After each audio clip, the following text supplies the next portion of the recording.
ఇదే అంశానికి సంబంధించి మరిన్ని డీటెయిల్స్ మా ప్రతినిధి శ్రీచరణ్ అందిస్తారు లైవ్ ద్వారా. శ్రీచరణ్. అనుష, కొద్దిసేపటి కిందట మాజీ మంత్రి ఆర్థిక మంత్రి టీఆర్ఎస్ హయాంలో ఈటల రాజేందర్, ప్రస్తుత మల్కాజ్గిరి ఎంపీ ఉన్న ఈటల రాజేందర్ కొద్దిసేపటి కిందట జస్టిస్ ఘోష్ కమిషన్ ముందు కూడా హాజరయ్యారు. లోపల విచారణ అనేది కూడా ప్రారంభమైంది. ఎందుకంటే టీఆర్ఎస్ ప్రభుత్వం తొలినాళ్లు ఏర్పడినప్పుడు ఆర్థిక మంత్రిగా ఉన్న ఈటల రాజేందర్, అలాగే కాళేశ్వరంకి సంబంధించిన ఈ ఫైల్ క్లియరెన్స్ కానీ, అలాగే బడ్జెట్కి సంబంధించి కాళేశ్వరం ప్రాజెక్ట్కి ప్లానింగ్ కానీ, ఇవంతా కూడా ఆర్థిక మంత్రిగా ఆయన ఉన్నప్పుడు ఆయన కన్సర్న్ విచారణకి జస్టిస్ కమిషన్ ఆయనకి నోటీసులు ఇచ్చిన విషయం తెలిసిందే. అయితే ఇంతకు మాజీ ముఖ్యమంత్రి కేసీఆర్కి, అలాగే మాజీ నీటిపారుదల శాఖ మంత్రి హరీష్ రావుకి కూడా నోటీసులు ఇచ్చిన విషయం తెలిసిందే. ఇప్పటి వరకు జస్టిస్ ఘోష్ కమిషను దాదాపు 126 మందికి పైగా కూడా విచారణ చేపట్టింది. దాంట్లో 25 మంది పైగా ఐఏఎస్ అధికారులని, అలాగే మిగతా ఇతరత్ర ఇరిగేషన్ డిపార్ట్మెంట్కి సంబంధించిన ఈఎన్సీలు, ఇంజనీర్లు, అలాగే సదరుకి గుత్తేదారులందరినీ కూడా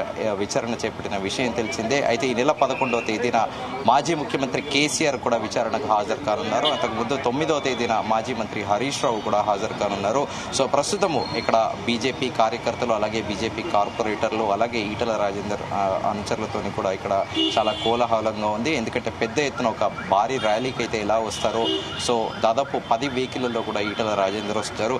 ప్రస్తుతం మనతో పాటు ఇక్కడ ఈటల రాజేందర్కి అత్యంత నమ్మదగిన వ్యక్తి చైతన్యపురి బీజేపీ కార్పొరేటర్ ఉన్నారు. ఆయన అడిగి తెలుసుకుందాము. నమస్తే అండి, చెప్పండి. సో ఎంక్వైరీకి ఘోష్ కమిషన్ పిలవడాన్ని మీరు ఎలా చూస్తున్నారు?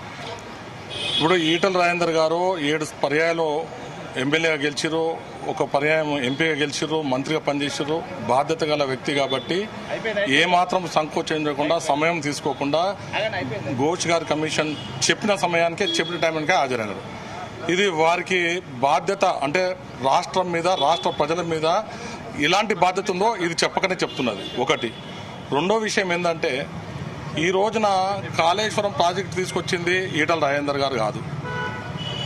కాళేశ్వరం ప్రాజెక్టు తీసుకుంటే అప్పటి బీఆర్ఎస్ ప్రభుత్వం, టీఆర్ఎస్ ప్రభుత్వం, అప్పటి ముఖ్యమంత్రి కేసీఆర్, కేటీఆర్, అప్పటి అధికారులు. ఆ రోజున ఉన్నటువంటి ప్రభుత్వంలో భాగంగా ఆయన మంత్రిగా పనిచేసినారు కాబట్టి ఈటల రాజేందర్ గారు ఒక బాధ్యత గల మంత్రిగా ప్రవర్తించారు. ఈ రోజున కాంగ్రెస్ పార్టీ కుట్ల బుద్ధితోటి ఈటల రాజేందర్ గారు కాంగ్రెస్ ప్రభుత్వాన్ని ఎక్కడ పడితే అక్కడ ఎండగడుతున్నాడు. హైడ్రా విషయంలో చూసినాం, నెల రోజులు 24 గంటలు. దానికి దీనికి సంబంధం లేదండి. ఇప్పుడు జస్టిస్ ఘోష్ కమిషన్ మాజీ ముఖ్యమంత్రి కేసీఆర్ తో పాటు ఇరిగేషన్ మినిస్టర్ గా ఉన్న హరీష్ రావుని, అలాగే ఫినాన్స్ మినిస్టర్ గా అప్పుడు ఈటల రాజేందర్ గారు ఉన్నారు కాబట్టి దాంట్లో విచారణలో భాగంగానే పిలిచారు. కానీ కాంగ్రెస్ ని, అంటే పొలిటికల్ రైవలరీ ఉండొచ్చు, కానీ అప్పుడున్న విచారణ అనేది కాంగ్రెస్ ప్రభుత్వమే ఇనిషియేట్ చేసింది. కానీ దానికి దీనికి ఏం సంబంధం? మేము అదే చెప్తున్నాను కదా. ఇప్పుడు ఆ రోజున కేబినెట్ లో చాలా మంది మంత్రులు ఉన్నారు కదా, ఒక ఈటల రాజేందర్ గారు లేరు కదా. ఫైనాన్స్ మినిస్టర్ గా ఈయనే ఉండే కదా. ఫైనాన్స్ మినిస్టర్ అంటే ఫైనాన్స్ మినిస్టర్ బాధ్యత ఏముంటది? ముఖ్యమంత్రి ఏదైనా ప్రాజెక్ట్ చేసినప్పుడు దానికి ఫండ్ డైవర్షన్ చేయాలన్నప్పుడు ఫైనాన్స్ మినిస్టర్ ఆయన బాధ్యత, ఆయన విధి కర్తవ్యంలో భాగం. అందుకే కదా ఆయన పిలిచింది జస్టిస్ ఘోష్. అవును, దాంట్లో అక్రమం ఏదైనా ఉంటే మీరు విచారించండి. అందుకనే కదా ఆయన హాజరైనారు. మేము అనేది ఏంటంటే, ఈ కాళేశ్వరం ప్రాజెక్టు రచించింది ఎవరు, డ్రీమ్ ఎవరిది, కట్టింది ఎవరు, దీనిలో ఎవరు పాల్గొన్నారు, ఎవరు అక్రమాలు చేసిండ్రు, అది వెలికి తీయమని అంటున్నాం. మేము రాజకీయ కక్షల భాగం ఎందుకు అంటున్నామంటే, ఈ రోజున తెలంగాణ ప్రజల కోసం కొట్లాడుతున్న ఏకైక వ్యక్తి ఈటల రాజేందర్ గారు. ఇప్పుడు ముందు వరుసలో భారతీయ జనతా పార్టీ కిషన్ రెడ్డి గారు, బండి సంజయ్ గారు, ఈటల రాజేందర్ ఇలాంటి వ్యక్తులు కదా కొట్లాడుతున్నది. ఇప్పుడు అవకాశము అప్పుడు ఈటల రాజేందర్ ఆ పాటలు ఉన్నారని చెప్పి పట్టుకోవాలని చెప్పి ఉద్దేశంతో, ఒక దుర్బుద్ధితోటి ఈయన అంచివేస్తే మిగతా వాళ్ళు భయపడతారనే కదా భారతీయ జనతా పార్టీ ఎప్పుడు భయపడదు. సుమా, మీరు ఎన్ని కక్ష సాధింపు ధోరణులు తీసుకుంటా కూడా ఈటల మచ్చలేని వ్యక్తి, కడిగిన ముక్తము, కేవలం ఒక రాజకీయ అంటే ఆడని మీరు ఆట. కానీ ప్రజలు గమనిస్తున్నారు. ఈ రోజున మీరు 2,500 రూపాయలు ఇస్తలేరు, డబ్బులు పెట్టదు. మీ యొక్క సంక్షేమ పథకాలు ఏం అమలు కావట్లేవు. ప్రతి విషయంలో ఈటల అందరూ ప్రతి ఒక్కటి కూడా బయటకు తీసుకొస్తుంటే, వెలుగు తీసుకొస్తుంటే, మిమ్మల్ని ప్రశ్నిస్తుంటే మీరు ఈ రకంగానా? మీకు దమ్ము ధైర్యం ఉంటే మీ మంత్రివర్గంలో ఉన్నారు కదా ఇప్పుడు ఆర్థిక మంత్రి, మీరు చెప్పినట్టు ఆర్థిక మంత్రి ఏముంటుంది? ఆర్థిక మంత్రికి ఒక బిల్లు పోయినప్పుడు ఆ బిల్లుకు సంబంధించిన బడ్జెట్ ను పాస్ చేసే సంతకం మాత్రమే ఉంటుంది. ఎంక్వైరీ చేసే బాధ్యత అనేది కాదు. దానికి సంబంధించిన చూడాలి కదా దేనికి సంబంధించిన బిల్లు దేనిపైన సంతకం పెట్టాలి అనేది ఫినాన్స్ మినిస్టర్ కాస్త కూస్త అవగాహన అయితే ఉండాలి కదా. ఇప్పుడు విషయం ఏంటంటే ఏ ప్రాజెక్ట్ చేసినా డిపిఆర్ ఉంటుంది. డిపిఆర్ ఒక 100 కోట్ల ప్రాజెక్టు అన్నప్పుడు ఆ 100 కోట్ల ప్రాజెక్టుకు ఎక్కడెక్కడ డైవర్షన్ చేస్తున్నారు, ఎక్కడెక్కడ ఫండ్ పోతున్నది అనేది అది చూసుకుంటాడు మంత్రి గారు అక్కడ. అంతేగాని అక్కడ ఏదో పిల్లర్ వేస్తుంటే ఆర్థిక మంత్రికి సంబంధం ఉండదు. అక్కడ సిమెంట్ పోస్తుంటే ఆర్థిక మంత్రికి సంబంధం ఉండదు. ఆర్థిక మంత్రి విధి విధానాల్లో భాగమే. అంతేగాని మచ్చలేని నాయకుడిని తీసుకొచ్చి నువ్వు ఏదో పూజామంటే కుదరదు కదా.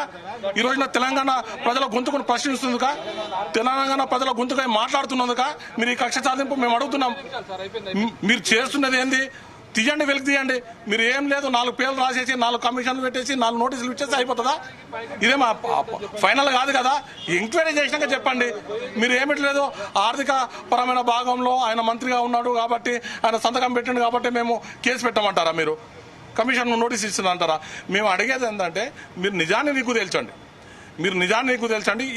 ఈ ప్రాజెక్టు ఎవరు కోరిక మీద కట్టిర్రు, ఎవరి ఆలోచన మీద కట్టిర్రు, ఇందులో ఎవరెవరు భాగస్వామ్యం ఉన్నారు, ఏ అధికారులు భాగస్వామ్యం ఉన్నారు, ఇది నిజమా అబద్ధం తేల్చాల్సిన బాధ్యత మీద తీయకుండా ఒక ఈటల రాజేందర్ గారు పేరే పెట్టి మీరు ఆర్థిక మినిస్టర్ కాబట్టి మిమ్మల్ని కూడా ఇరికిస్తామంటే ప్రజలు చూస్తుంటూ ఊరుకుంటారా? మీరు అన్నట్టు కడిగిన ముత్యంలో ఈటల రాజేందర్ గారు బయటకు వస్తారని భావిస్తున్నారు. 100% మేము కాదు, ప్రతి ఒక్క తెలంగాణ ప్రజలు ఈ రోజున చూస్తున్నారు. టీవీలలో ఎన్ని ఫోన్లు వస్తున్నాయి, మా కార్యకర్తలకు ఫోన్లు వస్తున్నాయి. ఇదేం అన్యాయము కాంగ్రెస్ అన్న ప్రతి ఒక్కరు అడుగుతున్నారు. మేము స్వచ్ఛంగా చెప్తున్నాము, 100% కడిగిన ముత్యంలో బయటకు వస్తారు ఈటల రాజేందర్ గారు. ఈ రాబోయే కాలంలో ఈ రాష్ట్రంలో దిక్సూచిగా కూడా మారుతారు ఆయన. ఏం లేదంటే ఇప్పుడు